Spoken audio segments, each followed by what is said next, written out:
tumble where a bunch of longtime friends and internet nerds transcend geography through the power of Discord to play Dungeons and Dragons. And critically fumble a lot, though. The last time was not particularly mission critical. It just involved a, a, a, a wood elf and a half elf child in a snowdrift. So, there are worse places to critically fumble. Like some of the ones you guys had previously. Speaking of, previously the gang was trying to sort shit out in Ambier. Um, and while it's not entirely their fault that things went even more to shit, their appearance was certainly the catalyst for it.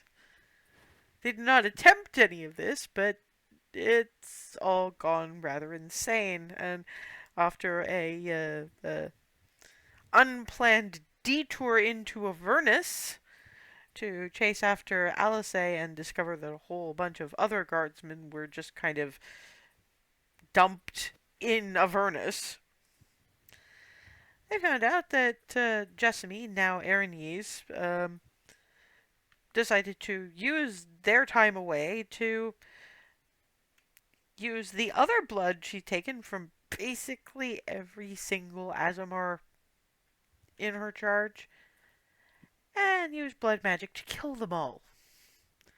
So currently there are two youngish Scourge Azamar and precisely one Protector Azamar left on the planet. Alice is trying not to talk about this very much. And of course, the main issue that they're dealing with at the moment is the 5 Azamar children who did not have parents to go to and were sent to Hearthhome. And given some of the timeline thing, they apparently kind of keeled over potentially in the middle of dinner. Either way, after giving a warning to both Hjal Fortinbras in that they're pretty sure that their Tiamat's forces are attempting to end things conclusively in the southern lands so they can move north to attack Equitas. And specifically warn Remy's parents that given that these Erinese have Remy's blood and they can't target her because of certain protection she bargained for, she could technically target Remy's bloodline. In fact, could target just about anybody's bloodline beyond Ava's and Ryland's. And they are probably not very happy about having missed Ava's on the grounds that killing one of her relatives would be a great help at this point. But nope, that's not going to happen. Well, I mean, it does what it says on the tin, and you want her dead anyway. So that's a thing. But Yeah, but I don't want to help them. yeah, but killing her helps them no matter how you do it. I'm just saying. And that's the issue. You really don't want to help them. You leave her alive and let her do the thing that will probably end the world. So you're gonna have to help that bitch. Possibly posthumously, but you're gonna have to help her anyway. Because when even the hells want to end someone, that's a big deal. Well, yeah, you can imagine exactly why the hells want to end anybody who's running Tiamat's little escape with horrible soul taint campaign. So it's all been a little bit of a mess. But after the various warnings and bit of apology tour, uh, the Cupcake Coterie minus Darwin and Faraday, who are in the Silver Vault, plus Cherie, Barnabas's new girlfriend, turned up at Hearthhome to A, make sure the kids are okay, B, try to explain things as best they can, and C, actually have like half a break because it's been a rough little while for some more than others. And the kids kind of need some support. There was Clarity letting Mela kind of distract herself from the recent horror with, look, rainbow striped alpacas.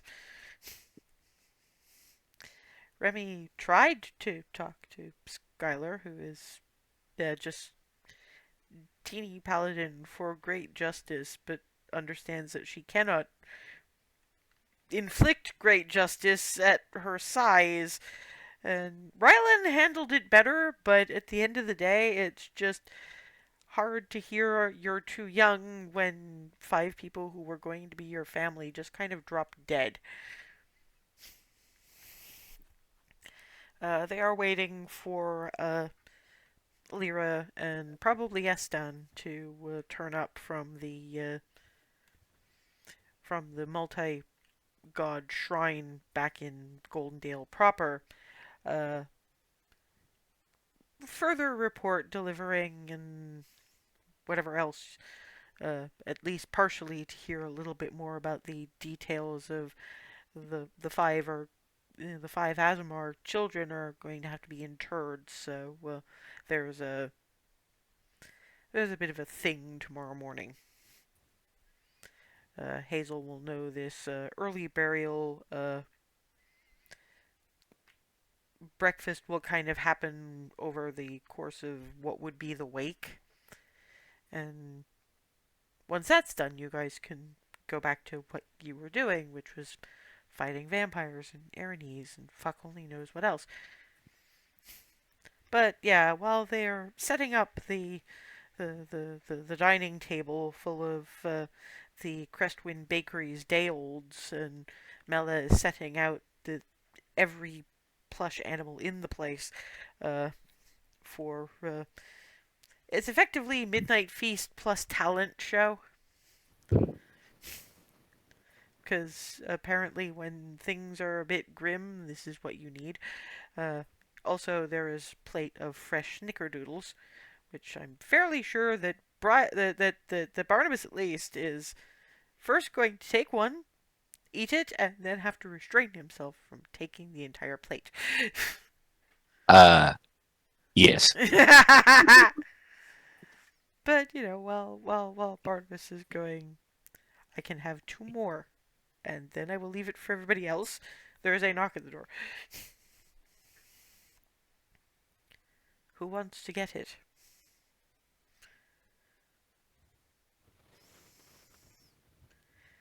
Oh hell! If I need to step away from these, I'll get it. Yeah, if because I'm figuring it's each one of us are we like all distracting kids in different ways at this stage? Well, you're all kind of helping put together things for the talent show feast. So it's either putting baked goods onto plates or into bowls, or helping Mela arrange the plushies, or making sure that kids actually have a place to sit. Because I mean, there are actually quite a lot of plushies. They're all handmade, and some are more interesting animals than others. There's a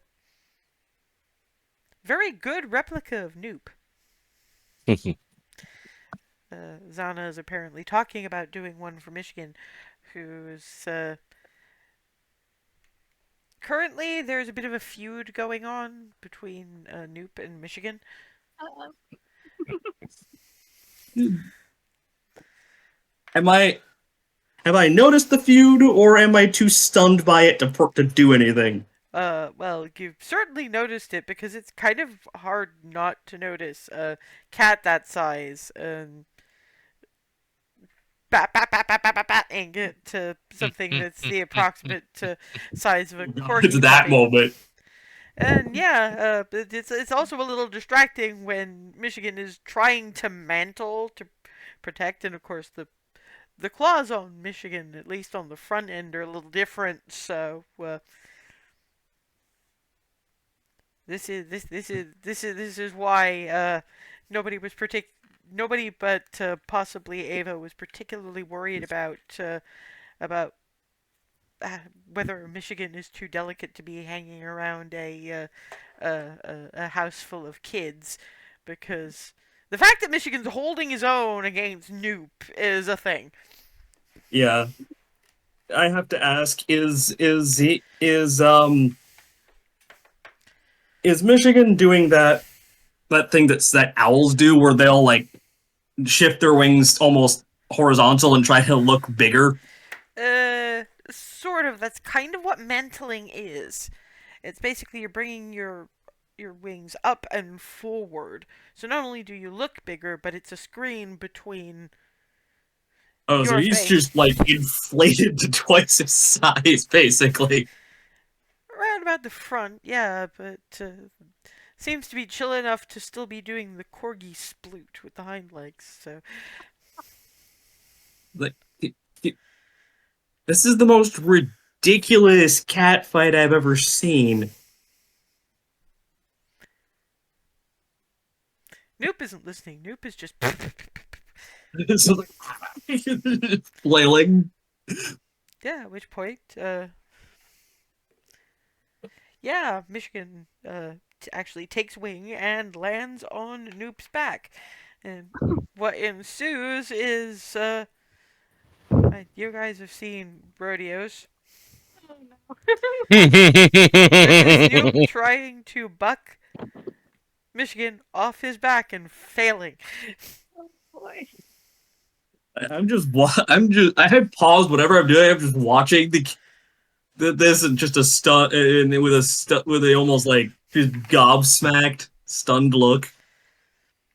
Yeah, it's kind of a shame that both the both reasonable adults are in the kitchen, because they Noob, they Michigan, what the? are you actually going to intervene? I'm going to. I don't know where to start. Like, do I just scoop up the you church griffin? What well, the hell? well, you probably figure out that you're gonna have to start somewhere when they bump an end table and uh, I hate to do this, but I'm going to have to ask you to make me this is a dex check, not a save.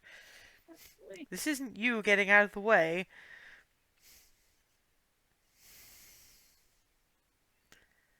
Yeah, it's not any better. My rolls don't remember. I don't have a dex score. You do, it's just 0. And that's the modifier, not the score anyway. No, the modifier is 1. Then that's still something. It's better than some folks. I mean, not so much in this party because the Oh, everyone else's stats that are kind of bonkers. yes and no. I mean, some people have got really. Most people, most people put dump stat either strength or intelligence. Yeah, You can do without dex most of the time, and this could have been worse. You managed to catch the oil lamp on the table before it hits the ground after Noop and Michigan smacked into said end table.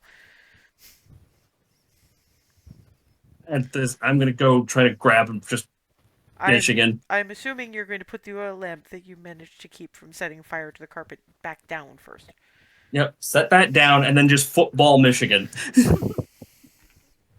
He's now being compressed. Yeah, Noop kind of goes and near and Michigan kind of dangling there, kind of like a discarded towel for a minute, and then snuck. Sure. Just you're staying up here. And you. Oh no, Noop is gone. Noop is going somewhere where the griffin isn't. Now all this has been going on, it's sort of in the background of that's all in the background to Barnabas opening the door to Lyra and Estan. Um, I heard you all were here. Welcome. It's good to see you. It's a shame about the circumstances, and I'm sorry. This from Lyra. From Estan is I understand there are likely to be reports, but I also notice uh hullabaloo, I believe was the last word I heard. Well, it's not a bad word as words go. May we come in? Oh, yes, of course, of course. And yeah, you've got Lyra and Estan. Estan is looking at the assembled plushy multitudes and in this sort of what is going on here. And Lyra is just well, that's something of a midnight feast. Is hello all. Is everyone all right? Leslie? Lyra. Lyra sort of comes over and hugs Hazel because she knows Hazel needs the hugs. So it's sort of one arm around Lyra and the other arm around. You found an omen channel. Yeah, yeah. This has been an interesting situation with this. I'm still not sure how that happened. Does this have a name, or am I using This is Michigan. Hello, Michigan? Michigan is a gremlin. No, I've seen gremlins, and they're not like that.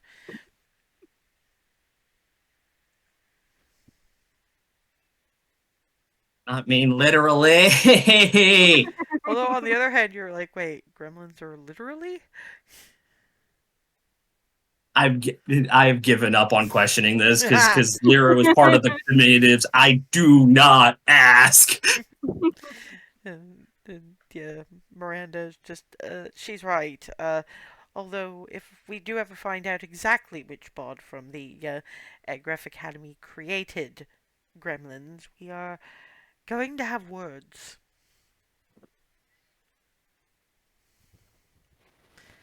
They were being created as helpmeets for the creation of mechanical devices.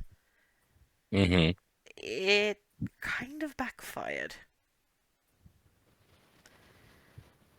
So now they take apart machinery.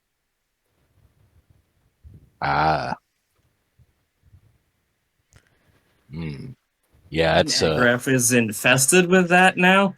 Uh, they did a fairly good cull, but every so often, this is from Twilly, because obviously she's got a family there.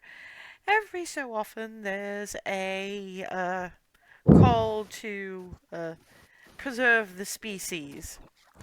And most everyone is alright with that if they would uh, preserve the species someplace else.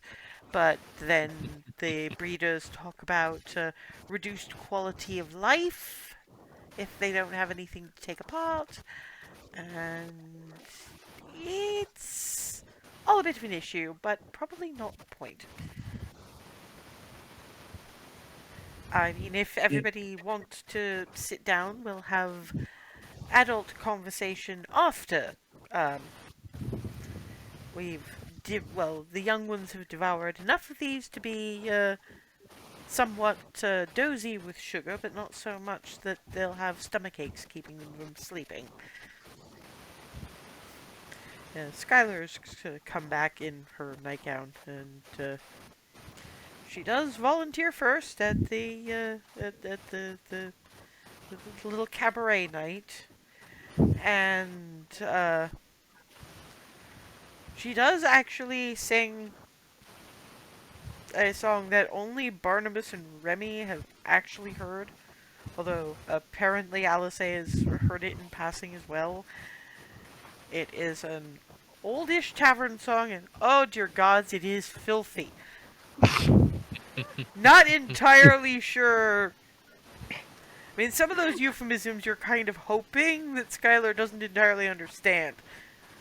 She has a nice singing voice, mind you, but Yeah, after she finishes, I'm basically just going to, like, park Michigan on her head and shoulders.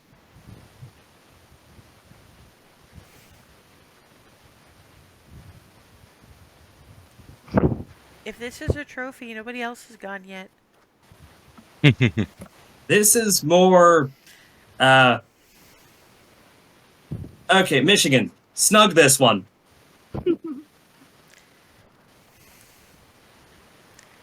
Yeah, the issue is that Michigan wants to be snugged. Michigan's idea of snug is effectively wrapping himself around somebody's face. Not there, you goober. Okay. Just detaching. You are ridiculous in your choices of snug locations. Do you have to be footballed to understand how this works? And Alice is just, his paws don't move in a snug position the way humans do. When he's asking for snug, he's asking to be snugged. You tell Michigan that that is where the snugs can happen and show the person you're sending him to how to snug. Okay, we're gonna figure this out, and hopefully by the time hopefully I don't take the entirety of the rest of this, because I have a story I want to tell. I mean, it shouldn't take long to, because with Skylar it has to be both arms, and yeah, that's when you do start to notice that, yeah, she's kind of buff for a 6-year-old.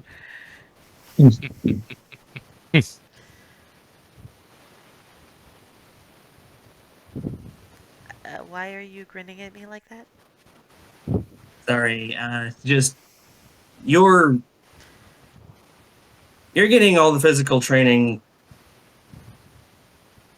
Well, yeah. voluntarily.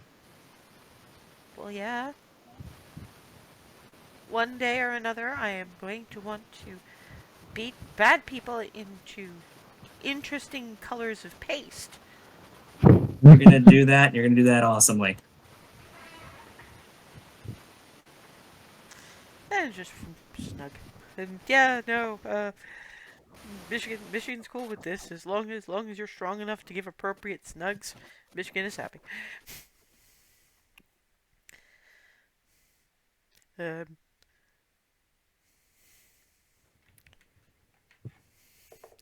While that's been going on, Evan has been attempting.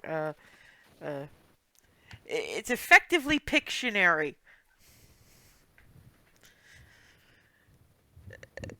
The problem is that Evan is 3. Oh no. The kids are guessing all manner of animals, up to and including dragon at least once, before finally people give up, and it's like, it's a moose. Oh, I thought those were wings. Those are his antlers.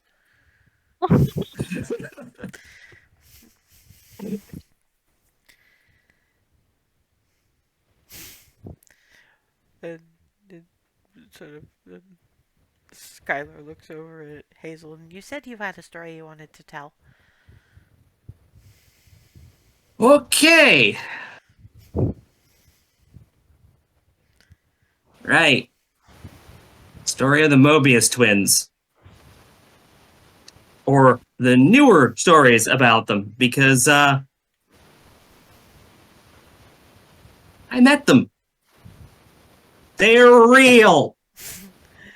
Tully and Miranda don't seem unduly surprised, neither do Lyra and Eston. The kids, however, are... you can't really pick out one question over the din. I just got mobbed. Pretty much, yes. And it's Skylar who's the one who couldn't move because she got lapped full of Michigan going, that's not a story, that is a pronouncement. There's a pronouncement, and I'll get to the stories about the antics we've seen them do once I figure out which questions are in which order, because all of you are asking at once. And Skylar's just, well, if everybody sits down, we can see if your story answers the questions, and that might cut down on the mobbing. That would be awesome. Thank you. And yeah, when she says that, the kids kind of slope back to their various seats. And you're being watched expectantly. Okay. As to the actual story, I'm just gonna basically tell the tale of how we got introduced to them. Is the best way I can go with it. I just don't have the words for it. No, That's all right. that's entirely fair. That one is, as I recall, Niala sort of nearly landing on top of you out of a tree, and then meeting Alana with her garden helpers of various skeletons.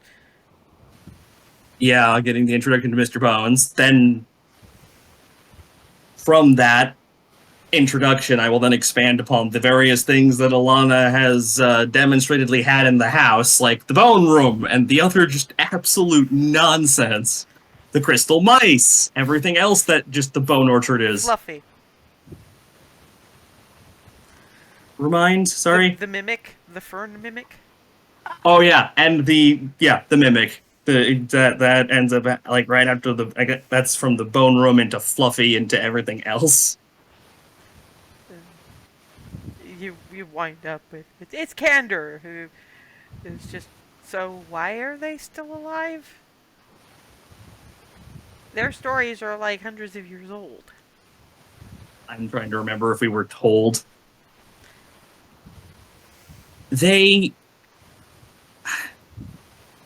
I'm not sure if this was intentionally doing so or not, but they essentially tricked an archfey into making it so that while one lived, the other couldn't die. Alice is, from what I understand, it was Niala wanting to make sure that his Alana was going to be an archdruid, and they don't age as fast. And of course, they're both half elves, so Niala wanted to live as long as her sister did. And because he's a bit of a jerk face, because honestly, immortality is not necessarily what it's cut out to be, he took it as, if one is still, they have to die at the same time. At the exact same time. If they don't die at the exact same time, the one who died stops being dead.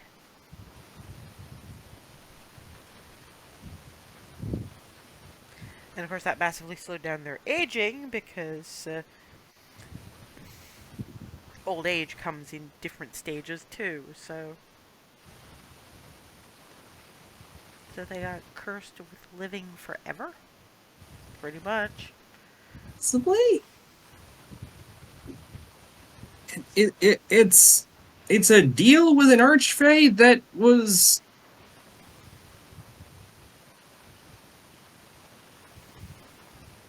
made in a situation the archfey was trying to mess with them, but apparently failed doing so because that was half of their objective to start with. From what I understand from Archfey, that he had to do what she asked him to do. He just took it literally. Very, very literally. And the fine has been like 500 years, but give it another 500 years and they might not think that's so much of a blessing. It's definitely an entire thing to see how they are, though, because I mean, we've all heard the stories. Actually running into them and then basically just having new stories as a result, because, for one, those mice are just... what?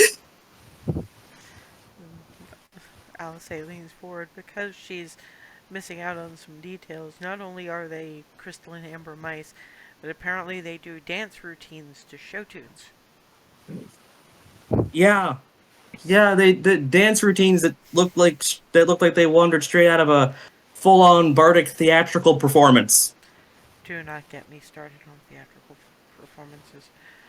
Oh yeah, they started mimicking performances. I'm still not very happy about that one, but fine. I can tolerate it from mice. They're devoted and weird. The reason for that being that one of said performances revolves around Alice A. And they're in Agref. They wrote a play about some of our more romantically daring adventures. Oh, I forgot about the book. What book? Uh, yeah, about that. What book? There is a book now. Well, I knew there was a literary version of the actual play, but that doesn't sound like that's the one you're talking Nope, about. nope, no, like a proper book, more or less proper, Penny Dreadful kind of proper. Wait, have we hit the point of series yet? And because Alice's insight is slightly stupid, it's not exactly proper. Are we talking about not for young ears? Not boy. exactly proper? Mm-hmm.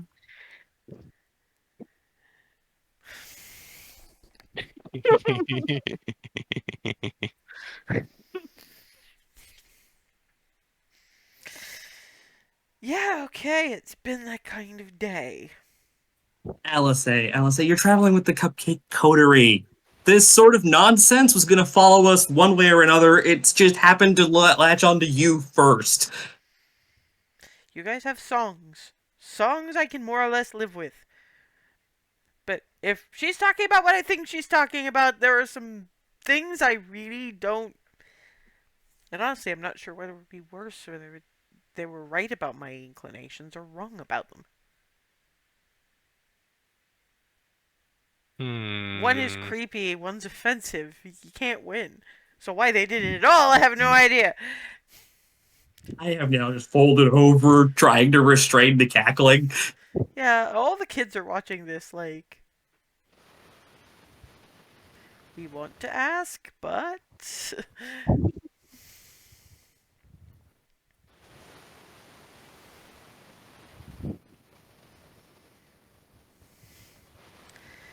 and it's Cherie who saves the day with, well, as I'm a guest, I suppose I should sing for my midnight feast supper. So I'll give you some stories of some of the interesting cases that have come up for the judiciary. She gives three. One is the blueberry yahoos. There's one that apparently involves an Egreffian having sent an experimental batch of yeast to one of the local bakers, and there was apparently a 12-foot tall cinnamon bun rampaging through the Strait of Plenty for about 2 hours. I teleported bread! I have done nothing but teleport bread for the last 3 days. And yeah, the stupid part was that the actual way they vanquished it, because the thing seemed to want people to eat it. It wasn't trying to destroy anything. It was trying to find people to feed.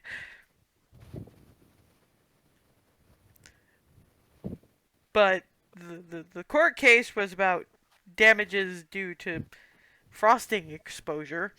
The damage done to the bakery, and a sternly written letter to the individual Negref who produced the yeast. Apparently, Calatiel sent this goober back to Anbeer, wrapped up in multicolored ribbons, and dyed an improbable shade of green. And he was street decoration on the Street of Love and Beauty for about a month.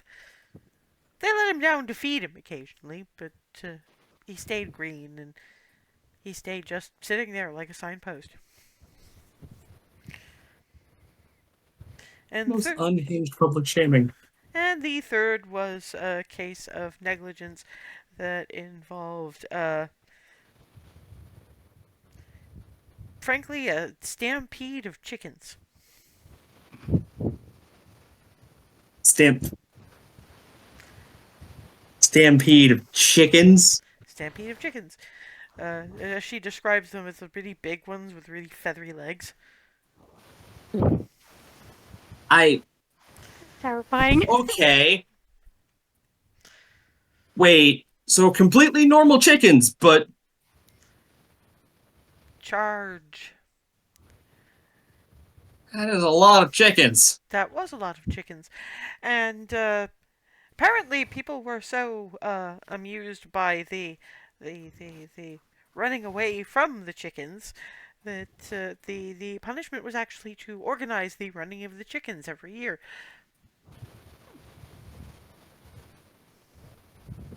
And beer is just as nuts as Agraf, just a different kind of nuts. Hazel, listen. Every single city in this country is its own type of weird. Yeah, fair point. Fair point. You know, I just forget that sometimes and then get reminded of it in that.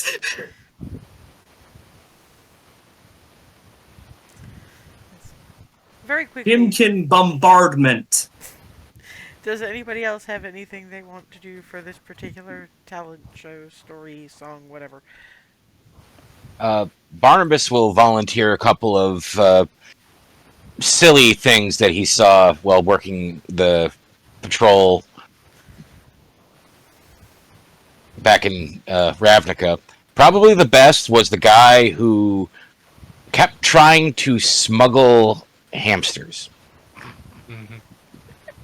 So There's no law against you don't even need to be registered. I was But about he to was ask, were they trying to just avoid paperwork, or? there's like next to no paper. We at the station spent about 3 years trying to figure out why he would do this, like down his pants. it's a Reddit story. Rather unfortunately, it's Skylar who goes, maybe he just likes doing that. That was the only thing we could think of, and that kind of gives me the ick a little bit. Yeah, it really does.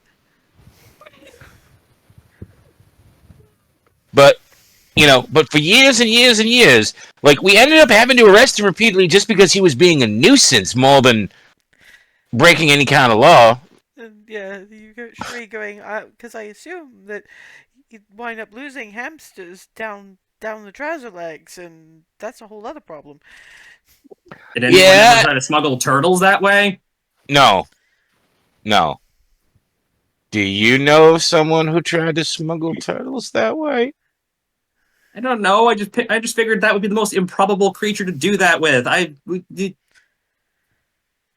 Turtles, man. Cygnets. Hamsters are small. Cygnets is probably the weirder one. Cygnets?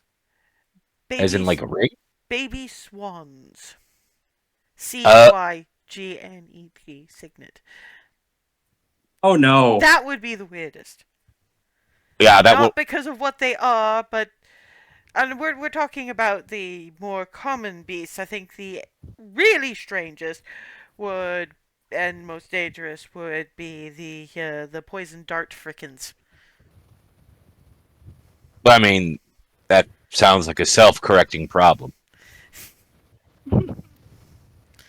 Well, yes, but we're talking about the strangest and why you could, the sort of thing you couldn't figure out why anyone would do that to themselves.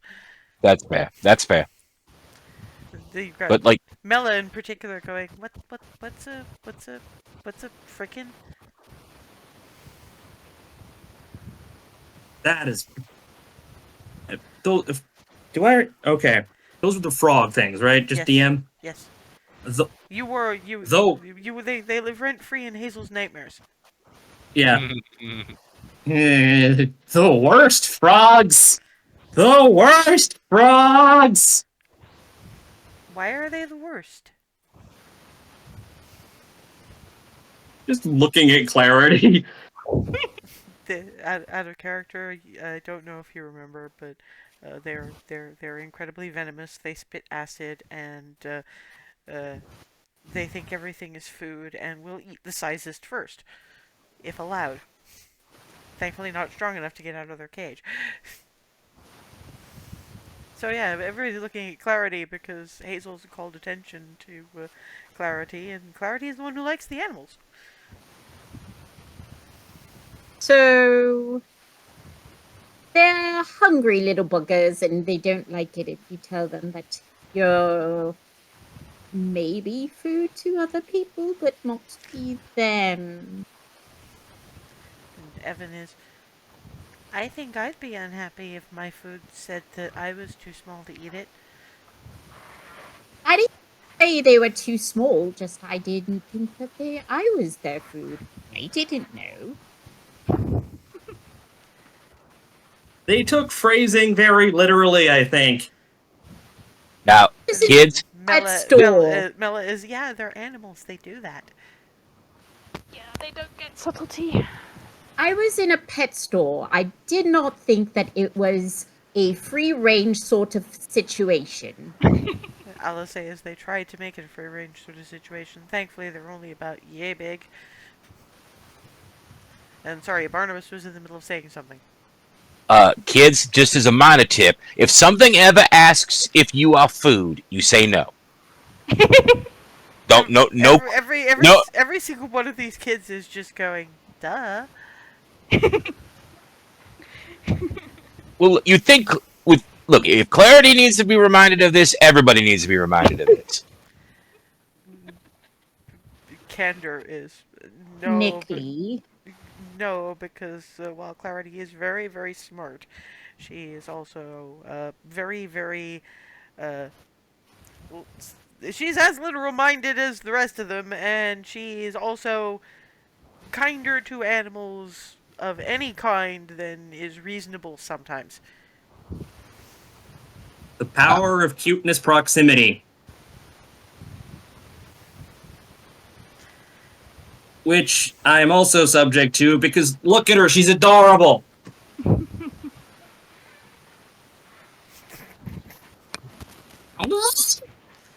Get up, walk over, and basically half glomp tackle.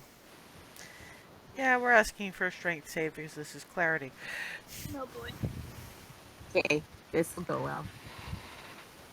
Yeah, you've basically got Hazel as koala.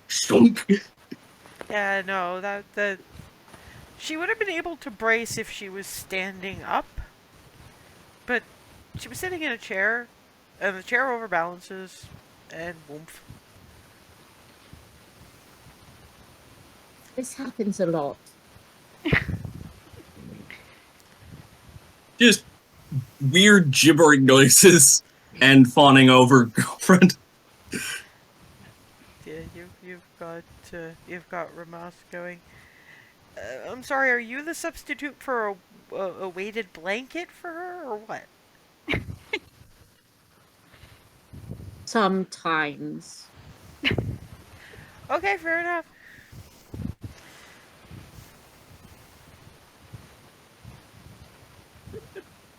Yeah, Cleric She has been needs to- lost to cuteness proximity. She needs to breathe, Hazel. Julia's, I'm sure she'll say something if she's feeling particularly in need of oxygen, or maybe not having her feet sticking up in the air. like that. Just a rag doll. Gmod physics, oh god. Yeah, Tully just looks at Ava and is, you raise enough children, you get used to this kind of thing. Let them get on with it. Fair enough.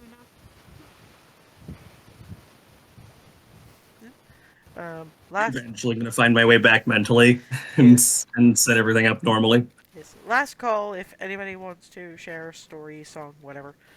Would Ava know if sharing some of her hijinks with Darwin as a kid would give the kids ideas or not?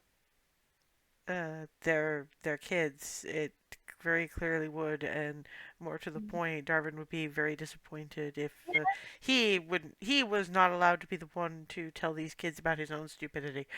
Fair enough.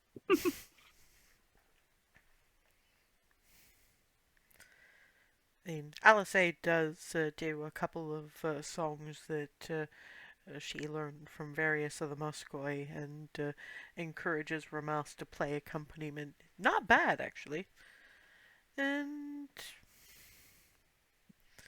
by that time, large percentage of the midnight feast is gone. The lion's share of the snickerdoodles have been left with a little note in reasonable but crayony handwriting, going, "You seem to like them. We saved them for you." Oh. That's the thing. The kids get Twilly and Twilly making them pretty much whenever, and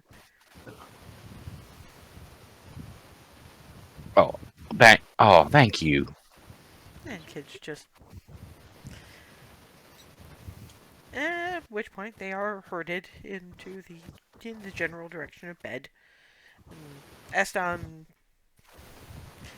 I mean, insight check if anybody wants to see if he's anything but grumpy as fuck. Oh, I'm definitely doing that. I had a feeling. This is why I asked. Do that too. 21. 19. Yeah, 18. yeah, he enjoyed himself to a point. He's not quite as impatient as he appears to be, but he's at least somewhat impatient, and he has a reputation to maintain. So I'm trying to figure out if Pim Pim is licking you or what. He is indeed licking me. Giving you all the kisses. Are you tasty? I must be. Okay, I said, Blueberry has made attempts to groom me as well on occasion. well, I think my feet. She treats me like I'm alternatively like I'm either bigger elder cat with magic powers or dumbass who has no idea how to cat. yeah, that's because Blueberry does not know Blueberry is a cat. Yeah, my hands and feet must be tasty because the kitten is often like. That's more Yeah. that's more play fighting. The lick lick lick is I'm just wondering if it's particularly warm. Lyndira? It's Texas Yeah. in August. Yeah, I just that's the Might be thing. craving the salt. Yeah, that's part of why one of my cats used to chew shoes. Oh right, the eating shoes incident. Yeah, I mean, didn't mind so much when it was my cheap ass sandals, but my mum's expensive red shoes that went with exactly one outfit and that one her favorite. Mm. Yeah, she wasn't happy about that, but I did get her not to yell at Roy over it, because he would have done it like hours before and wouldn't know that's what she was yelling at him for. So. Yeah, nice. Prehension non-existent. Cat logic. Felix goes after my fingers and hands and occasionally my nose with the licking 24/7, 365. I don't know why. Yeah, okay.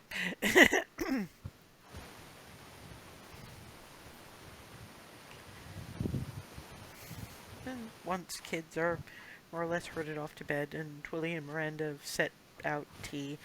Um, you can gloss over this if you want, but Lyra is mostly just, alright. You apparently were there. What happened? You can gloss over, by the way, just give an approximate of what you said, because I know you've explained this a few too many times by now.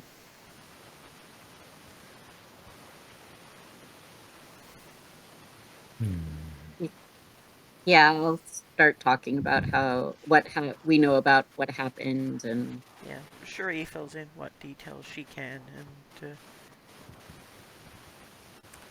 part of the reason that I brought Eston along was because obviously I was called here to see what I could do, and when I couldn't do anything, I talked to Eston because he might be able to tell whether it's just they didn't want to come back, or Eston is just kind of stealthily picks up a brownie.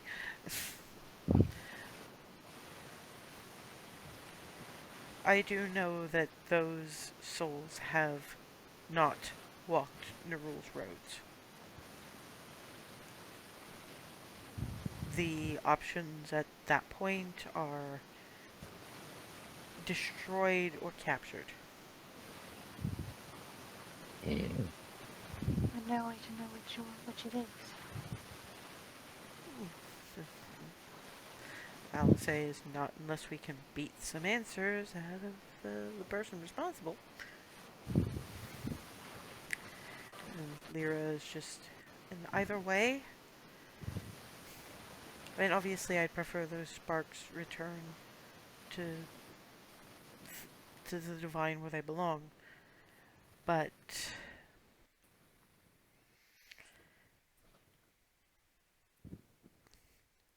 normally, those sparks would come back to the prime material as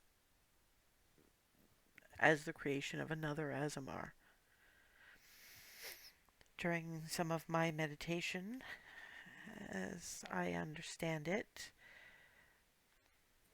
they won't be coming back, even if they return to the beyond the divine gate. The powers that be, that normally are responsible for the sending out of those sparks, they've had enough. While it's not everyone's fault or everyone's responsibility, the Azamar was seen as a minor gift from the gods, and that's how they've been treated. After how many are left now? And Alice says 3, counting. Well, as far as Zuriel has been able to tell me, you 3 will be the last.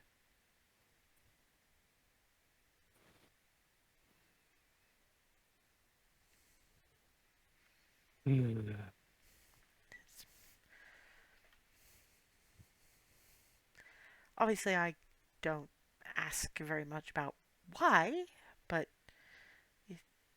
they've made the decision that that race shouldn't. That just doesn't seem fair, though. Not fair to who exactly? This from Eston. The ones that aren't going to be born aren't going to be born, so they won't know. And most of the world doesn't even know Azamar exists, so they're not missing anything. And the ones that do are few and far between, and an unfortunate percentage of those, because of that low number, have been doing this. So it's not fair to you. You don't think it's fair to you, but the people who really matter in that equation are the Asmar that won't be born, or will be born simply as human, or half elf, or elf, or.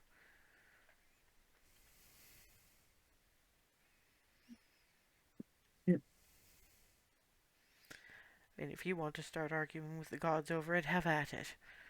But when the gods are displeased, you know about it. Yeah, I.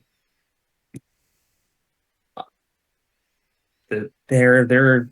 I mean, this is their decision, and even if we don't wholly agree with it, that's how it is. I have my own reasons for thinking it seems a little rash, but the gods are the gods. I couldn't begin to fathom what additional knowledge they have that lets them see the results of this. So Paylor says jump. We're jumping. Lyra is, you're jumping. You can't speak for the rest of them, and you know it. And there's nothing to do but find Jessamy.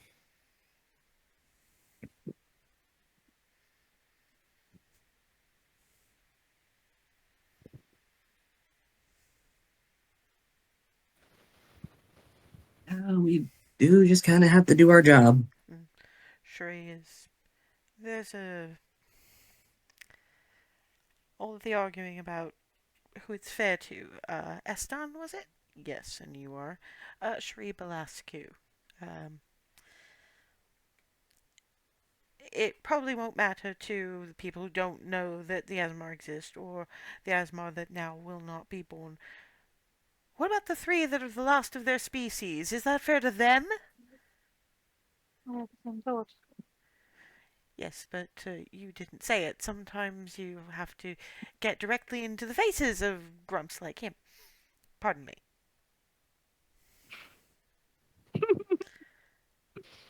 Sheree's just giving him the look of, I have dealt with so much worse than you.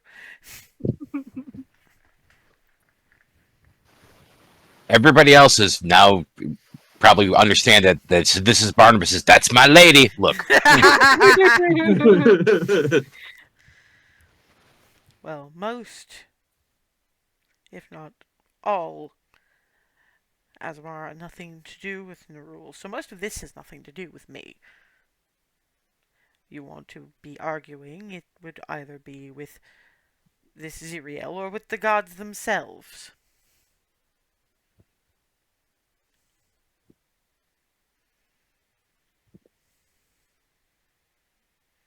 Something to add to the prayers if we have anything to ask. And Lyra's just, in any case, I thought that should be a warning, or, and I know you have different relationships with the various powers than I do, is something you needed to know. So, you're going tomorrow to start dealing with the situation.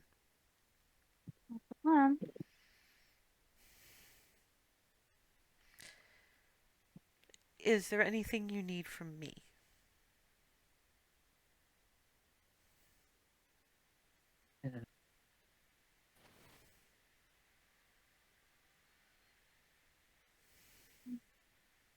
DM, remind me, have we been told or gone over how contending with a vampire works? Not particularly. I mean, there certainly weren't any rules to indicate exactly what you know about vampires. Uh, Lyra, I just realized we might be going into this a little blinder than we probably should. How do you fight a vampire? Just about the same way you fight anything else, but ensure there's a daylight spellcaster for the area. It'll interfere with various of the automatic healings. keep away from his teeth if possible, or her teeth in this case. Not sure what we can do about holy water, but it's a thought anyway. I thought we didn't procure some. No, you talked about it, but you did not procure some. Actually, What Alice has and what she says is. So how are we feeling about sea salt and garlic paste spread into wounds? If we need to make her talk later. I mean, I'd be fine with it. And you have Lyra going. Inventive will definitely work and incredibly nasty. All right. But then again, that would work on a non-vampire too. So Well, the salt would garlic really do anything? it still would. It still stings. rubbing salt in the wound. No, that's what Barnabas said that the salt would work, but would the garlic? Oh. I can Oh, tell you for a fact that sufficiently strong garlic paste will sting. Can also All right, confirm this. Mm. That means it's the good stuff. And I'll say I got it from Amber. Of course, it's the good stuff.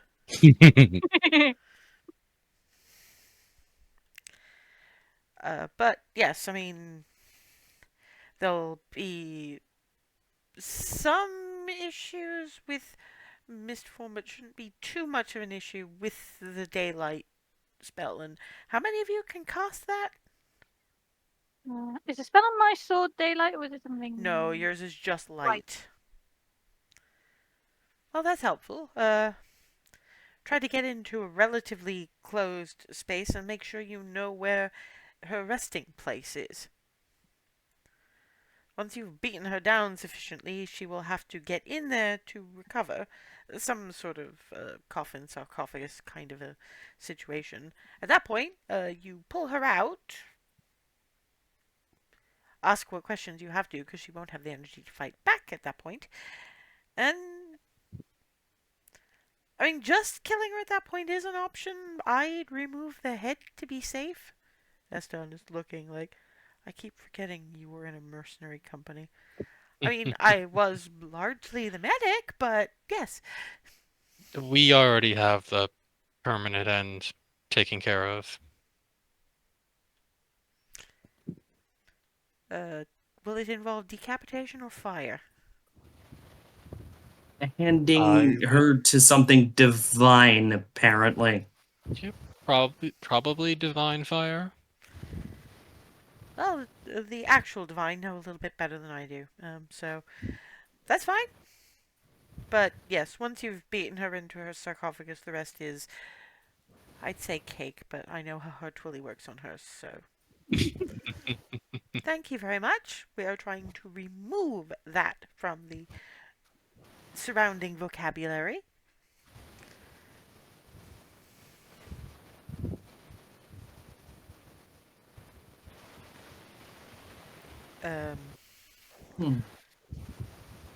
Actually, for me, there's something I just need to talk quickly to Twilly about, but the snacks are mostly gone, so I guess whatever talking needs to happen happens, and we have to be up relatively early for service and breakfast wake.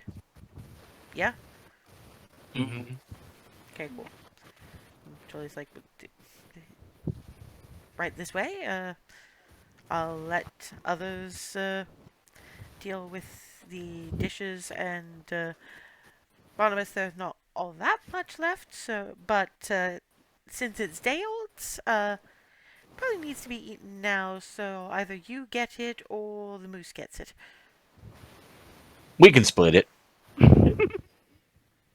Be a little bit too small a mouthful. Half of that is probably a little too small a mouthful for the moose.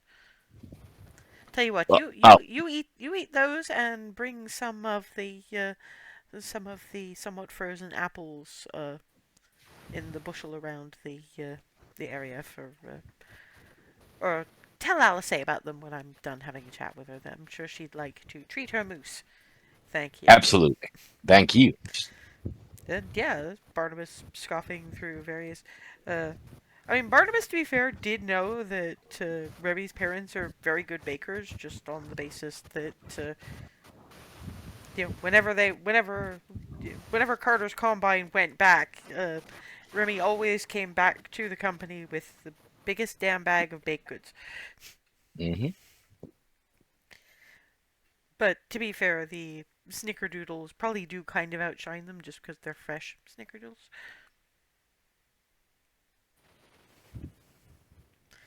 And yeah, Alice Hay just has a very quick word with Twilly, gets a nod, and then goes out to feed slightly frozen apples to Legolas. What does anybody else want to do before bed?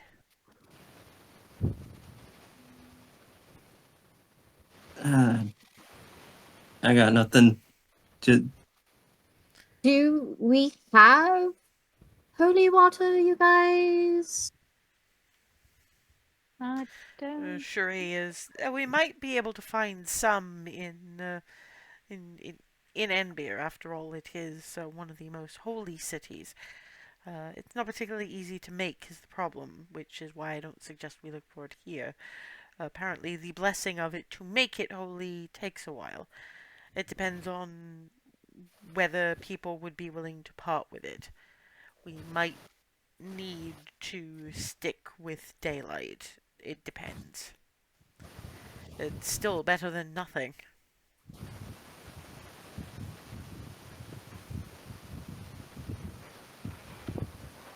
Okay. yeah. There's also. I mean, if it's just divine radiance we need, there was a little bit of it that I've still got. The spirit guardians, and honestly, just hitting something. Yeah. Remy is a font of the stuff. And Shuri is Alice on her Yep. weapons and on herself. Uh, Clarity from a slightly different source, but it still qualifies as radiant energy, so. My sword's got the radiant energy as well. Well, from what I understand, you all packed for anti evil. And Yep. that's what you're there for. We're kind of good. I don't. Just missing the holy water. Yes, and with this amount of radiant, it might not be that necessary. It's a precious. Glory to sparkle motion. It is. It is a precious commodity. Then with turns to Rylan, just don't bother with blight or anything. Way ahead of you on that plan. Well, it's just that's the thing. I mean, yes, vampires are undead, but and you may well know that, but it's a bit like Displace of Beasts not actually being beasts. It feels like they should be, but they're not. And vampires look much different than for example, zombies. So it's a memento to mind.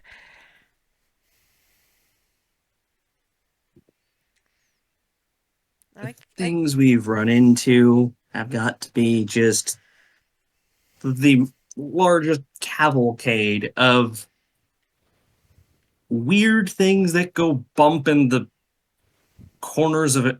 Yikes. Yes, unfortunately, that's kind of your jobs now. Yeah.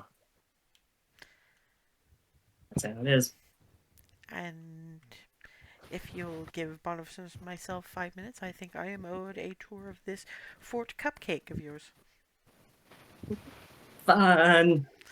Yeah, and since we're getting to approximately break, we'll leave it there and we'll do the service and breakfast wake, as it were, when we come back. And we're back, spending the night at Hearthhome for the service for the 5 dead Azamar children, and Cherie's comment on Fort Cupcake was this is a charming place. It is. It really is. And come morning, Shree's actually up before all of y'all, not prepping breakfast because she understands that breakfast wake is happening, but you know, coffee and tea. She managed to kind of sneak out of. So Barnabas is surprised by smell of good coffee and oh, Sheree must be making it. But yeah, folks wake up to. To be fair, it's mostly the coffee. The tea doesn't smell that strong. Alice is by and large pillow overhead. She has not been getting enough sleep lately, so it's just.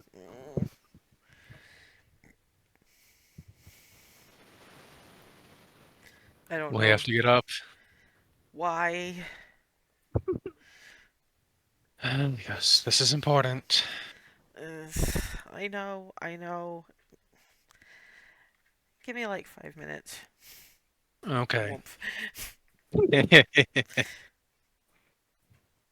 I mean, in all fairness, Remy could like maybe bring coffee, which she Yeah, might. She sure. might. Yeah, Give when her, she.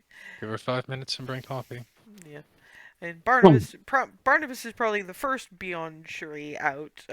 Hmm. Remy's probably the second, and The smell of coffee will bring Barnabas awake from the deepest of sleeps, and you can tell if we're accidentally shifting some other plane of existence or like the Feywild or something. If he starts floating along to the smell, like out of the Flintstones, something like that. I mean, to be fair, Rylan was probably just reading book, or similar, and so he knows everybody's up when they know everybody's up when they smell the coffee. Yeah, there's also Claire. There's also Hazel, who has progressively been rebooting earlier and earlier, and Clarity, who reboots on coffee. Yeah, so it's basically Clarity and Alice who are both. Oomph, I will not move unless there is coffee involved. So yeah, the rest of you are gathered in the little common room with Sheree having found the mugs, which are clunky but clumsily painted by the kids, because you now each have your own, and some of your favorite colors, with your names painted on them with varying degrees of talent, frankly.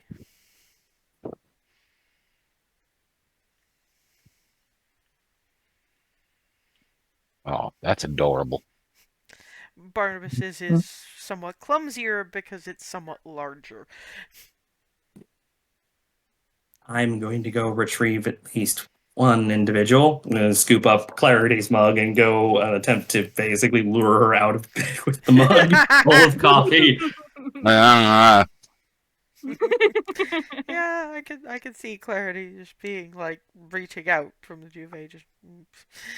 You get this when you actually exit the covers.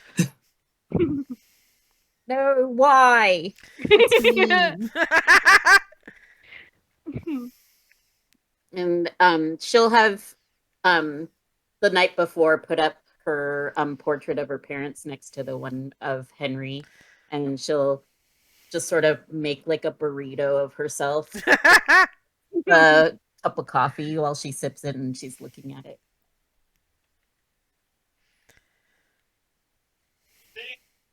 And one thing you were probably a little too fraught to notice last night, the wedding portrait for Remy and Alice is actually hanging up in the common room uh, of the Hearthhome main house, not in these two's room. So that'll be something to look at come breakfast. But yeah, when Remy shows up, it's kind of. Ugh. All right, I'm up, I'm up, I'm up. Remy will give her the coffee. Thank you. Today's going to be fun. Mm-hmm. hmm Well, no, this is still in bedroom. She hasn't quite got to the dressed and out stage yet. We'll get through it. I'm aware. I'm aware. I would like this to be over relatively soon because I think I am owed like a day in bed. That would be nice. Yeah, it's getting beyond nice and a bit more to necessary now. But never mind. I will persevere. Swig. These are new. That is adorable. Right, I will go back out. Let them know I'm coming. I just need to throw some like clothes on. Mm-hmm. And well, everybody beyond like Alice, Hazel, and Clarity are nursing their various hot drinks in the main common room. Knock, knock, knock, knock, knock. Cherie gets it because none of y'all seem to want to move, so. Skylar is playing errand girl. She is still wearing her armor. She's just got a black armband tied around it. Is everybody about ready to go? Approaching. Approaching. Say, Not entirely sure with some. I am putting clothes on, unless you want me to attend naked. Don't We'll be test ready in a me! minute. We'll be dressed in a minute. Okay, we're gonna be waiting in front of the main house. Okay. Pity's sake, go away. Yeah, clothes happen. Hot drinks are finished, and you gather with the with the Hearth clan. They don't own a lot of black, but for the most part, they're dressed in relatively fancy as the kids get anyway. With black ribbons as armbands. It's about the best they can do for the most part. We thought about bringing out Legolas, but I think Wee Mole might be a bit much even for him. Besides, I don't think we have a sledge we all could fit into. So it'll be a bit of a hike. That's all right. I'll say, kind of glances at you guys, and then it's just scoops up Evan, puts on shoulder. You're going to get lost in a snowdrift, kid. Yeah, okay. Mm. Should be Uncle Darvin, though. Mm. Uncle Darvin is currently reading a lot. Uncle Darvin? There are things we need to know. He's going to find them for us. Uncle Darvin? Oh my god. He will have many stories to tell you of the books that tried to eat him. Metaphorically. I'll explain metaphor to you on the way.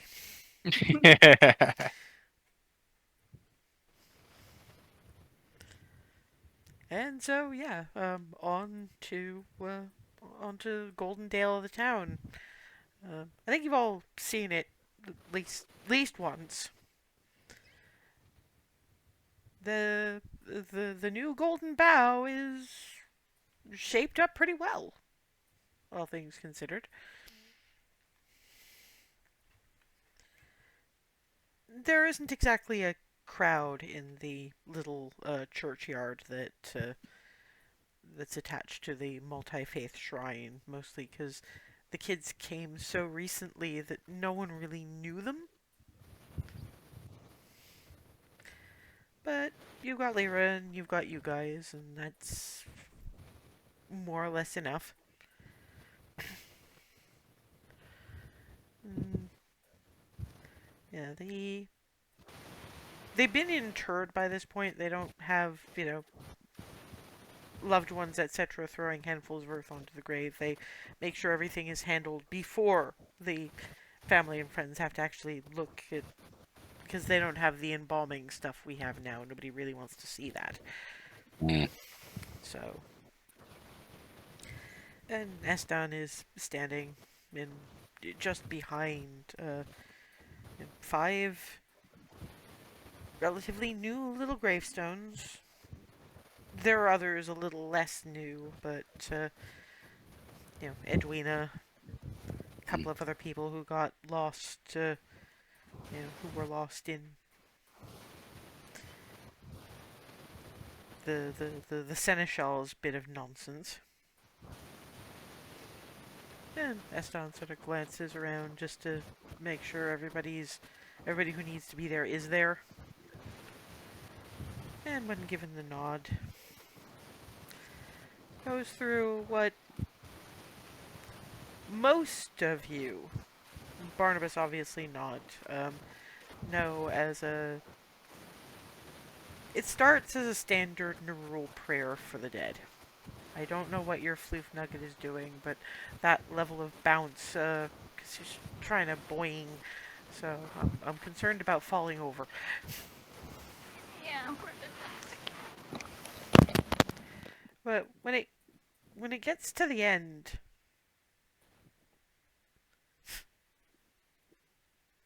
come on, floof nugget.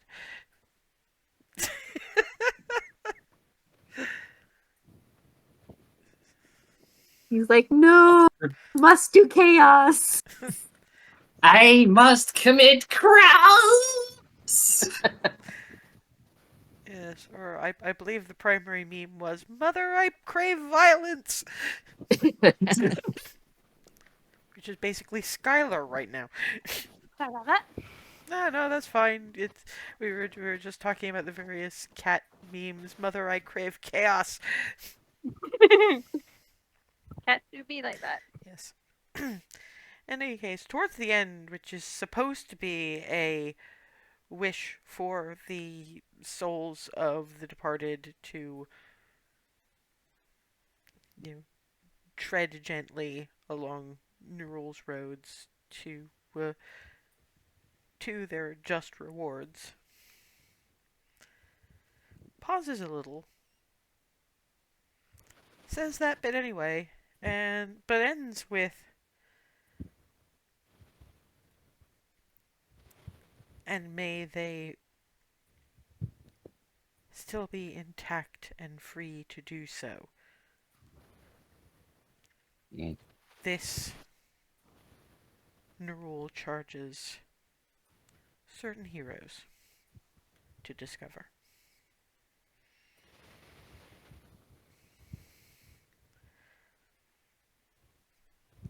I have been made aware that they are there to be found,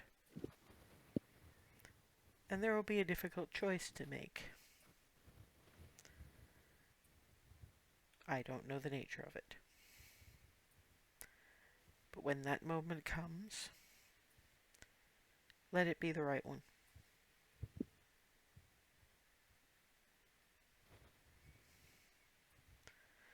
And kind of hesitates over, and then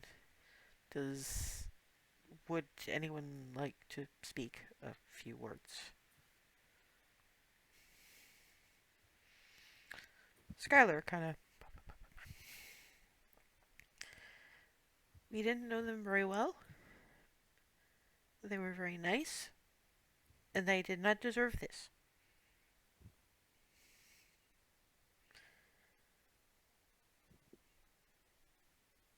May justice be done.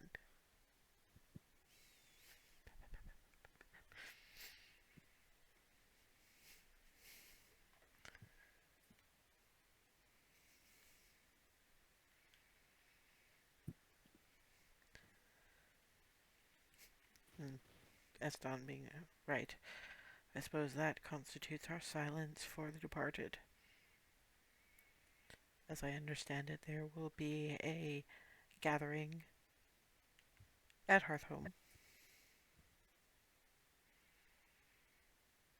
If any of you require a private moment, by all means. There's a little nod bow to you guys, and services in the country are not very, particularly for Ava, most of the funerals she'd been to have a fair bit more pomp and circumstance than this. It's a little simpler out in the countryside, and honestly, given Remy and Barnabas and their time in the mercenary companies, this is more than most of their comrades ever got.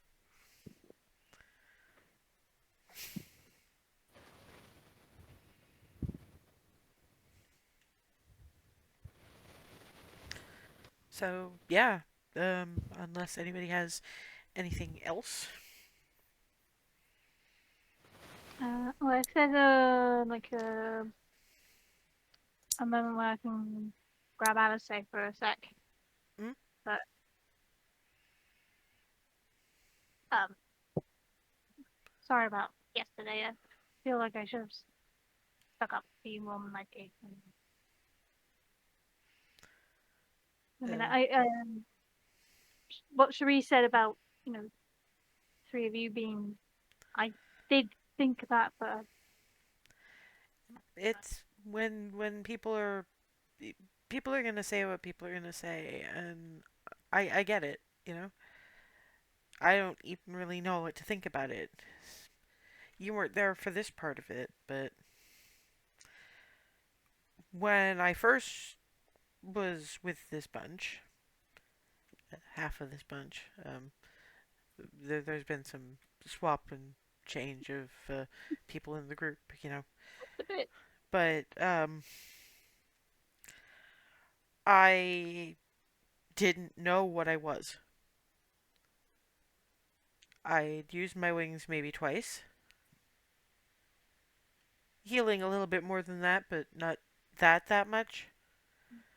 But I didn't know that it was a species thing. I just thought it was some really weird variant of human, and that people were going to give me more shit than my parents did if they ever found out I was weird, different. I don't know. But then these guys knew what I was. And then I heard there were more people like me, and I'm like, okay, great. I can at some point find out a bit more about what I am. Do we have any cultural stuff that I missed by being born to humans, etc., etc.? And now they're all gone. And I guess I can understand why they might not want to have any more back. Who would teach them? Yeah.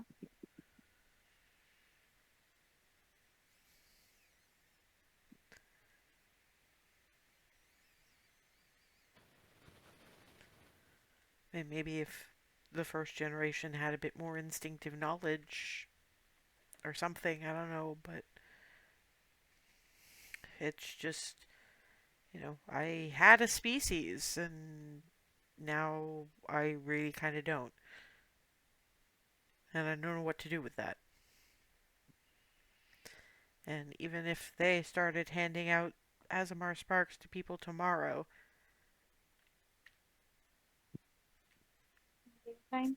they'd be infants for a start. Mhm.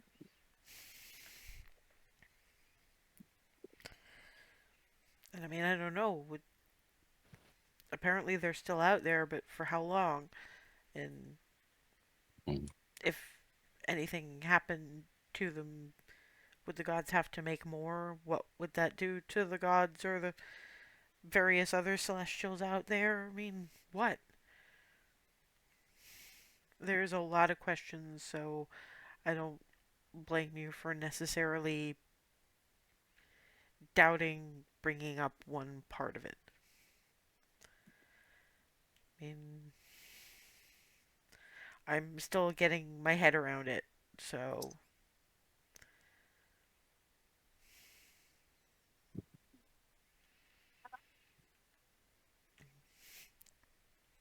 Ruffle. Careful not to dislodge the bun too much, but Ruffle. This, I'm assuming, is heading back to Hearthhome. Because it's a bit of a walk, so if any further conversation wants to happen at that point. I mean, Alice did not trouble herself to lower her voice at that point, and she's clearly trying very hard to cope.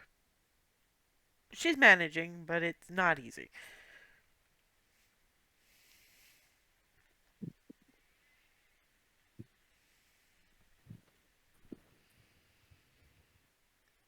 So it's apparently a very quiet walk back to Hearthhome. Yeah. Yeah.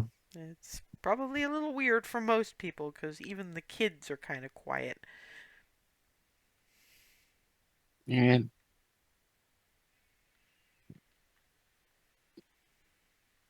Clarity will just be holding on to Hazel's arm and sort of snugging it on the way back. Yeah, Michigan has actually been very good this morning and been perched on Hazel's shoulder, opposite the one that Clarity is snugging. We'll probably demand snug soon, but not right yet. Yeah. Just kind of being there for those currently latched on to me at least, and also for the surrounding kids' gaggle. Yeah, I mean, Cherie is actually trying to keep up something of a conversation of the lighter variety, because she's never actually seen a town this small. So she's asking mostly the kids, because she seems to realize they need to be helpful right now. And, ask how things work and, what the farm is like, how the new stuff they sent over was going over, and she's doing that very diplomatic small talk thing, tweaked just a little for kids. These are the kinds of things she's good at. So Be right back. and yeah, eventually it's everybody back to Hearthhome, and Twilly and Miranda heading in the kitchenward direction, though Twilly does kind of shoo Miranda off, like, comfort cooking. All right, darling, I will leave you to your comfort cooking. She looks at everybody and does what Hazel recognizes as the thing that heralds a very good meal, and B, fear to step anywhere within 5 feet of Twilly until the cooking's done. Just kind of bright and cracks her knuckles. You all see Hazel too. Usually she's leaning to see what's going on in the kitchen. Now she's backing away from it. just fold up and then just starts basically scuttling backwards. You okay with Hazel, Ava's asking if you are okay over there. Oh yeah, heard that. No response. More scuttling. Just full reverse. At which point, Alice steps forward. Hey, explain, please. So, do not interrupt Mom while she's in there. Yeah, Don't go in there. Yeah, if you look in that direction, there's gotta be at least 2 mage hands going at the same time, and you don't know how. But it's like... It's kind of like a Disney cooking montage combined with the Sorcerer's Apprentice. It's the fucking vortex of kitchen stuff happening. Yes. Unseen servants, mage hands, just stuff flying around, teleporting randomly. Yeah, and you don't know how she's keeping track of everything, but she is. Alice is like, I have to get a perfect mental picture of this for Darwin. He will enjoy the hell out of this. He will be very sorry he missed it. I will sing. I will sing and dance it for him to just double down on him making sure that she does this for him one day.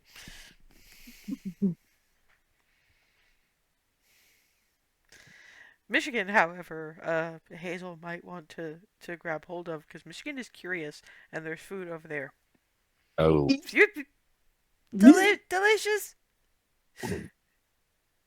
Not now. Not now. Delicious later. Not now.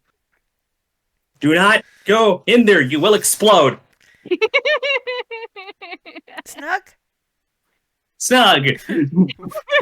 Snug. Yeah, you can treat the kitchen like a goddamn landmine because it's basically that right now. Yeah,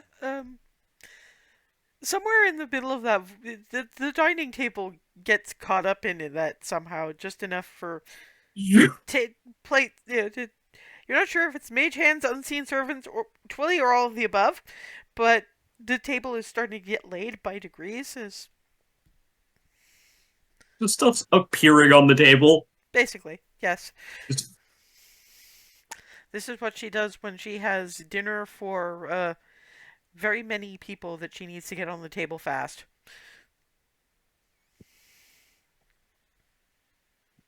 This is I warned Michigan, don't go in there. You'll explode, which is just you'll get caught in that. Yeah, it's like, are you sure explode and not so much get stuffed into the oven by mistake?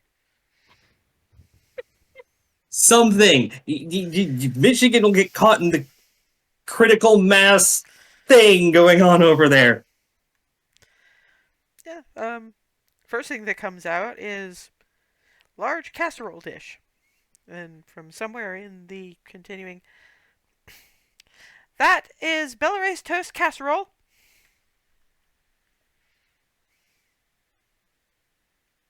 Welcome to Mom's cooking vortex. You do not enter the vortex. Yeah, not very long at all later. You've got your French toast casserole. You've got your bacon. You've got your sausage. You've got your scrambled eggs. You have pancakes specifically for Hazel. The syrups are on the table. There's fruit salad. You don't know when that got sliced, and you're kind of afraid to ask. Coffee, tea, milk, juice, and given all that frenetic activity, it's surprisingly neat, and the kitchen is cleaned. Ava, now I'm asking, are you okay? I mean, I'm impressed. Yeah. And sure he is like, likewise, actually. Welcome to Mom! I only do it when it's absolutely necessary. It's a little tiring. Sit, eat. I know you have things to do. Fairly certain you turned the kitchen into what's the word, liminal space? Oh, more than likely. I have to do that on occasion. Like your own pocket astral plane where you are the god.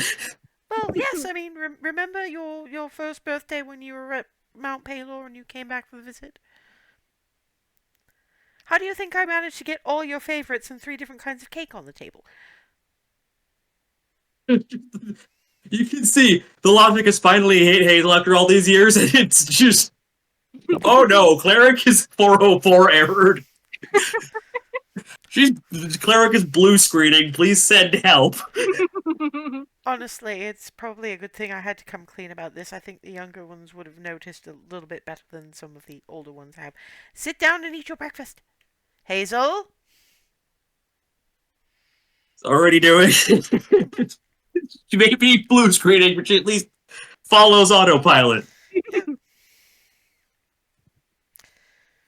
And Twilly is just for some light conversation before you have to take your leave.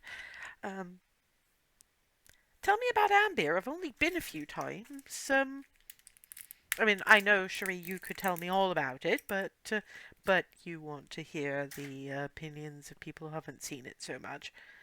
Ask Barnabas what he thinks of it. And everybody, the kids and everybody, wind up looking at Barnabas. It's like Uh, you can hear it. It's like you can hear the swivel. I think the easiest way to put it is I'm if I'm not able to ever go back home, or even if I am, I'm gonna retire there. I'm sorry. It's just the food is every it's where I met Cherie, and everything else is just the food is so good. And there's going to be some improvements to how gubernatorial matters are handled, because, well, Governor Zet does approve of justice. He's also a little solitary, and I think he needs to hand me a bit more responsibility. I could see that. You do wonderful with it. Well, it's a conversation we'll have to have when I'm a little less busy being the diplomacy buffer for your for your apology tour. Miranda is Hazel. What have you been thinking of Ambia? Pretty sure the food there is on some level literally magical. Probably divinely so, given the quality of everything. The justice system is weird. I mean, it makes sense in context, but I was not prepared to arbitrate an entire dispute.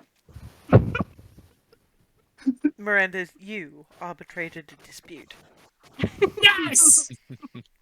We have to hear about this now.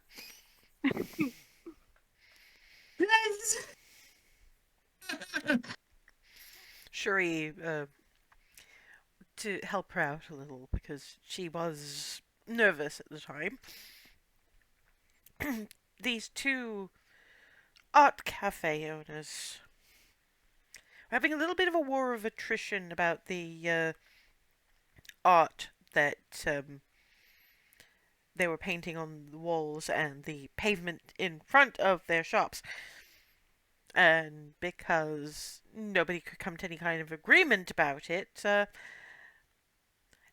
Hazel wanted it handled quickly, so I thought, well, perhaps she could step in and break the stalemate. And Governor Zed agreed, so in she went and asked the right questions to be aware that actually a great deal of the wall that the more geometric artist was picking up actually belonged to the Fearbulk next door. It was just that the wall was very, very thick because she was trying to keep the noise of his sculpture making from interfering with her customers. So she asked the right questions. The Fearbulk got the bit of wall. The geometrical gentleman did get a bit shirty about the whole thing, but was told that if he wanted to continue to protest this, he could always be moved to elsewhere, and somebody else be given his space. That shut him up. Yeah, he was on about how his stuff was all being underappreciated, but it the whole idea was his artwork didn't even need to be on the wall. He was more sculpture, admittedly, and honestly, I think his work really is a bit overrated. He's more or less copying a gentleman who's far more interesting with their geometrical designs a little ways down the road.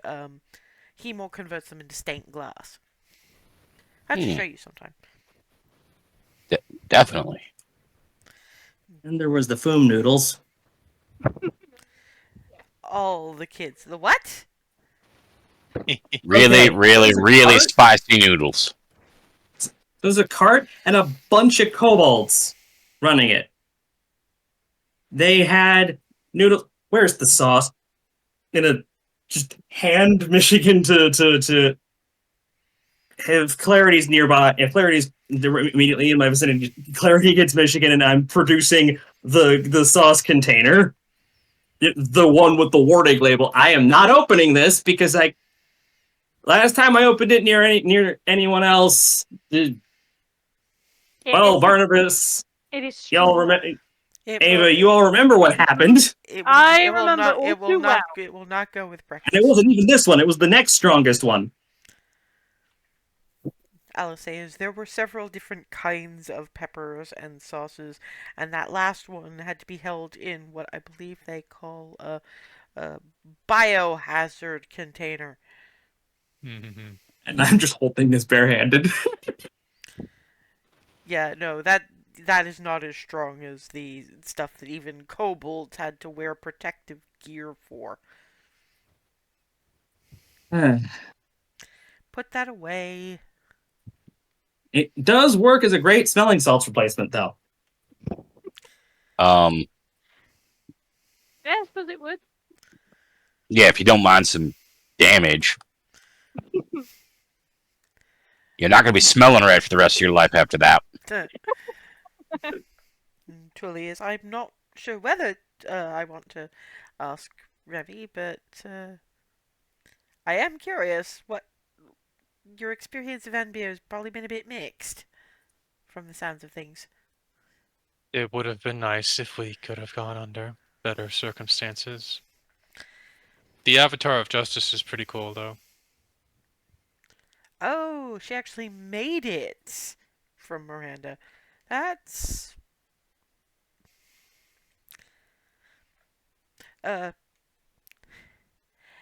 ex-girlfriend of my uncle, Huh. Huh.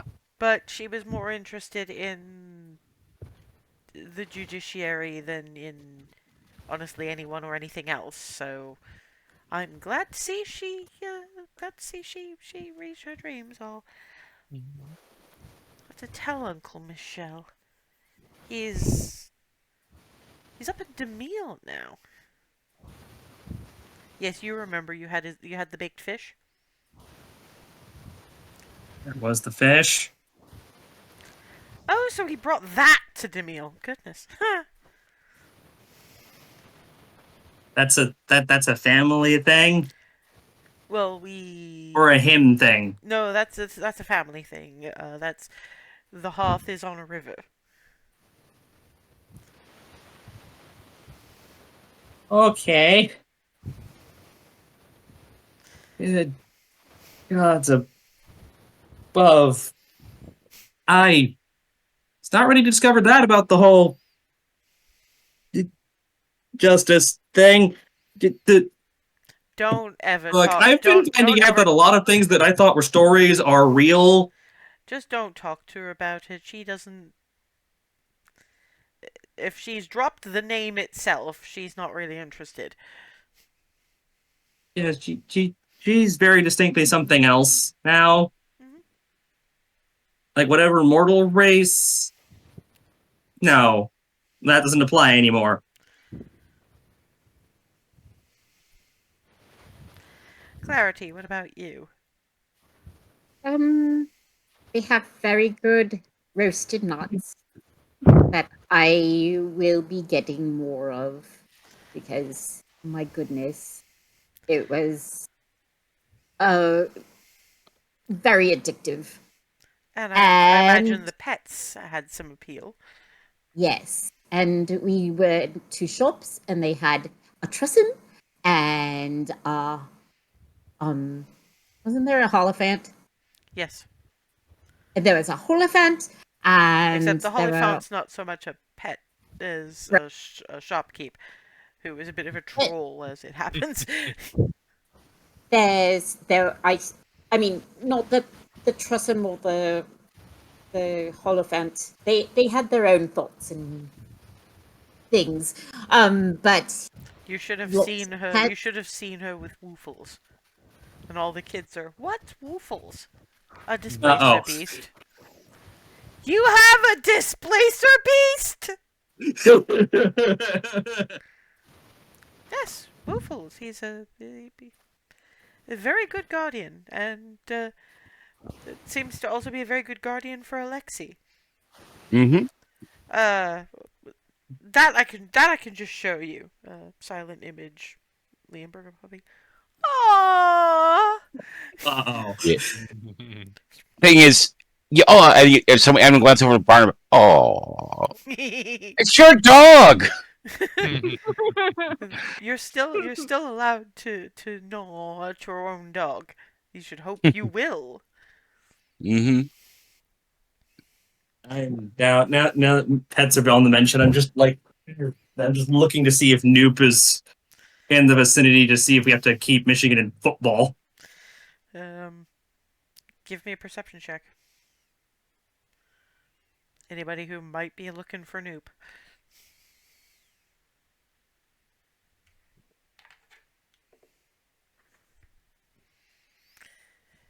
Yeah, no, you're not seeing Noop anywhere.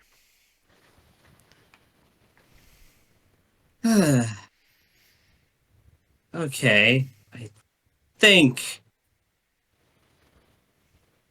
Noop's not in the room, so I don't need to football Michigan the whole time. Alice says, yes, you do, because there's a table full of food over here. Point taken. I don't. Clarity, hand him over. Delicious? Just show me what you want to attempt to try, and I'll give you some. Basically, doing the it. Scrabble because it seems to want everything. He wants all of it. Okay, we'll just start with the cake pans.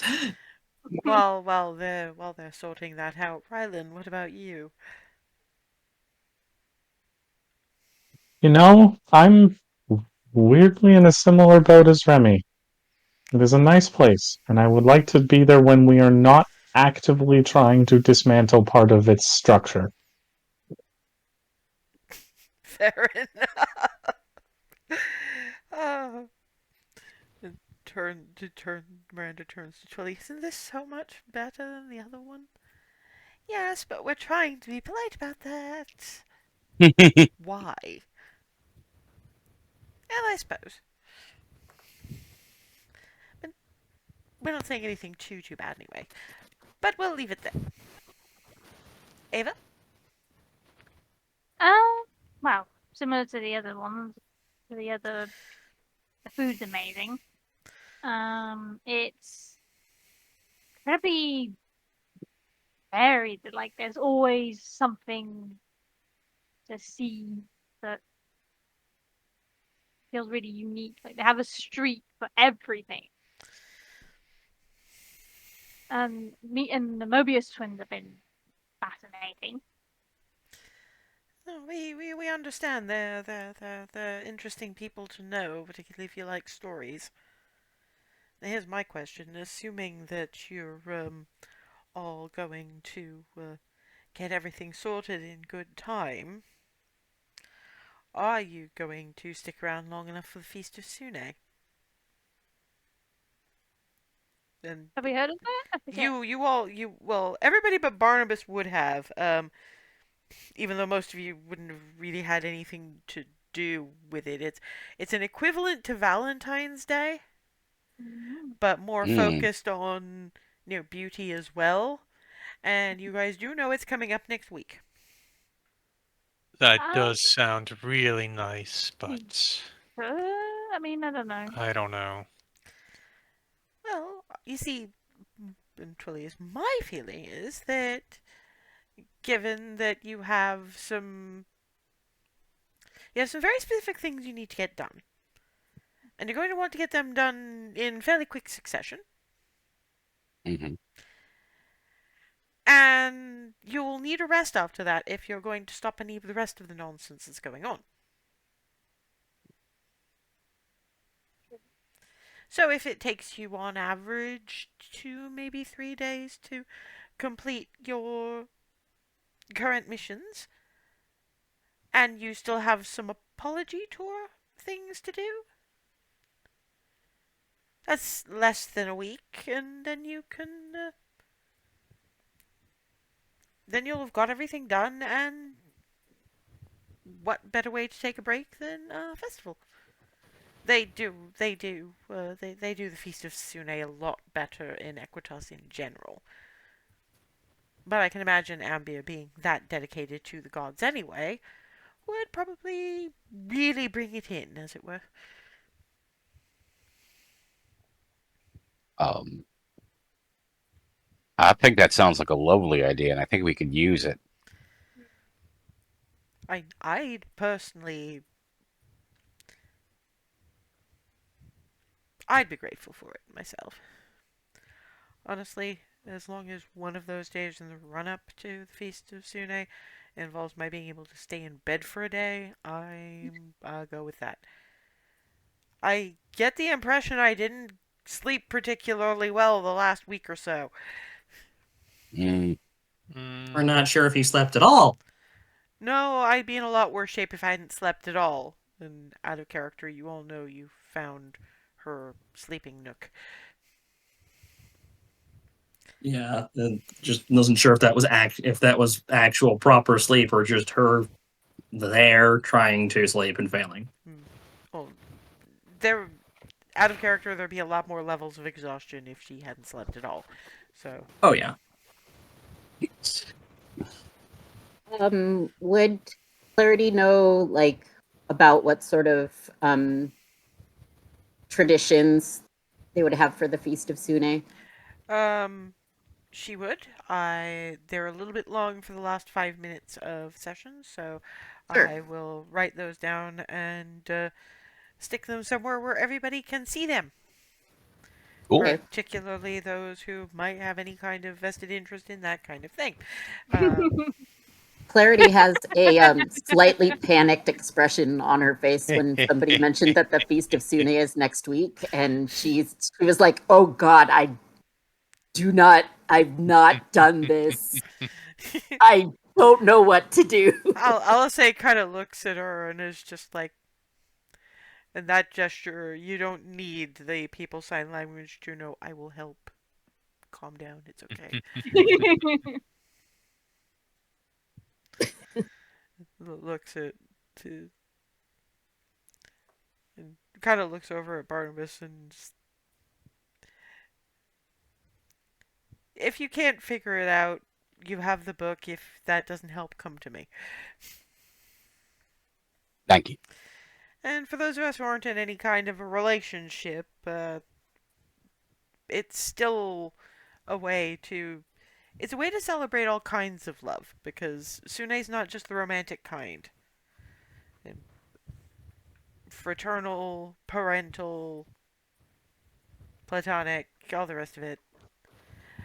And out of character, there is no Plato in Ravnica, but there was a Plato in Elon. So there.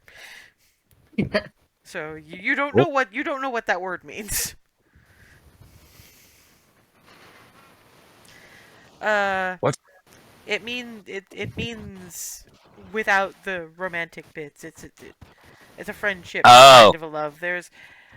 There was a philosopher in Alzor High a very long time ago. Had some very interesting theories on the nature of truth and all sorts of other bits and pieces. Sure, he's like, I have one of his treatises in my library. I'll Okay. let you have a read when we're resting up after pummeling vampire, etc. Which reminds me, if everyone's done with their breakfast, we should probably head out. Yeah. And Skylar thinks about it for a minute, pads up to Rylan. hands them a small, kind of awkward-looking brooch that it's pretty clear Oscar made it, because it's trying to be a dragon's head. Not bad for, like, a 10-year-old, but it's still a little awkward. I know I can't go. But would you mind wearing this and getting in a hit or something for me? Absolutely. Thank you.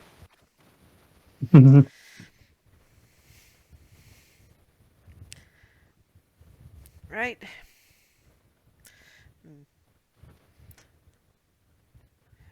Both the Hearthhearts do the Corey Crestwind thing of just going around the table, hugs for everybody.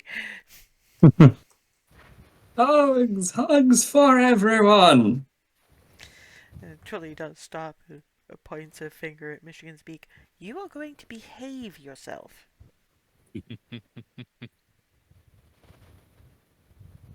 Snug? Hugs. Snug!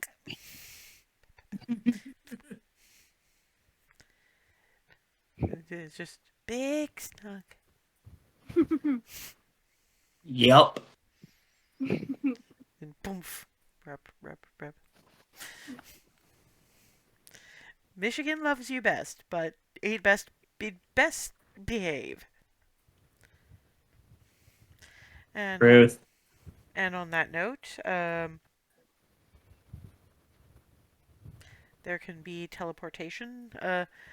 You're gonna use the circle or just straight up teleportation, because teleportation circle you could get Remy to do actually and save your spell slots. Good idea. Because you've got to fight Mhm. things. So yeah, Remy will sketch out the runes. Actually, Miranda leads you to a specific spot in the basement for this, because Twilly's been porting back and forth for every day for a little while. We're trying to establish this as its own teleportation circle. And we know you have the key, but other generations might not, so if you use there, that'll spare her the trip for today. And yeah, teleportation circle sketched, and onward to Amber, and when we meet back up in 2 weeks' time, we will begin the hunt for the vampire. Y'all get to play Buffy for an afternoon. Later, guys. Oop, go ahead. Have a good one. Now, I was going to say, I'm reminded of an old character of mine from a long-running Feng Shui game. His name was Max Kavanaugh. He was a magic cop. He hated vampires. And he knew that, yes, there's certain things you had to do to put various species of vampires down. He just did them in whatever order he felt like because he hated them that much. And no, like, a European one wouldn't be completely put down by filling its throat with hot lacquer. He just liked to do it. It could be worse. I had a Corax in Changing Breeds, and when they get embraced, it's really bad for them. Mm-hmm. Basically, they lose all connection to Helios. They go absolutely insane, and even if they aren't in the sun, the moment the sun rises, they explode. So my little Corax was terrified of the concept, to the point where she wouldn't go anywhere until her one mentor went, okay, look, I will teach you how to generate a little ball of sunshine. And then the asshole ST, because she really was Laurel K. Hamilton on some of the really bad drugs, and throw in a fair bit of Stephanie Meyer, throws vampire at me. Woomph. Wait, what? Did you not read my character sheet? Not particularly. Well, that is literally the sun. She wasn't as good at rolling with that kind of shit as I am. Sun, Mr. Golden Sun, kill my enemies. Yeah, that's a Hazel thing. And that's something you will have to contemplate when we meet up again in 2 weeks. Later.